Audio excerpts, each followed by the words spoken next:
അത് വളരെ ഗൗരവതരമായ പ്രശ്നമാണ്. ഞാൻ ആദ്യം പറഞ്ഞ ഭരണഘടനയെ ബാധിക്കുന്ന ഒരു വിഷയം പോലെ തന്നെ ഗൗരവമുള്ളൊരു വിഷയമാണ്.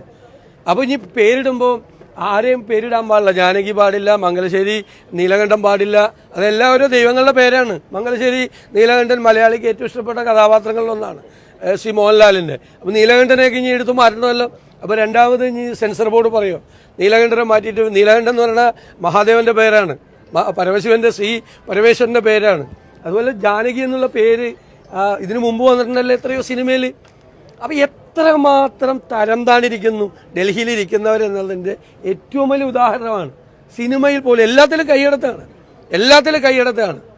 അധികാരത്തിൻ്റെ ഇത് കൈയടത്താണ്. ഒരു കാരണവശാലും ഞങ്ങൾ അവരുടെ കൂടെയാണ്, പൂർണ്ണമായി അവരുടെ കൂടെയാണ്. ഞാനിത് അദ്ദേഹത്തെ വിവാദപ്പെടുന്നില്ല. അദ്ദേഹം ഒരു കലാകാരൻ എന്നുള്ള നിലയിലാണ് ആ സിനിമയിൽ അദ്ദേഹം അഭിനയിച്ചിരിക്കുന്നത്.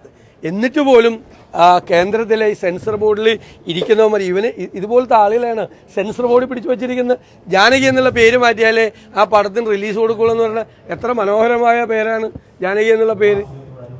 എത്ര മനോഹരമായ ഒരു പേരാണ് പേര് ജാനകി എന്നുള്ള പേര്. ആ പേര് സീതാദേവിയുടെ പേരായതുകൊണ്ട് അത് സിനിമയ്ക്കേ പാടില്ല.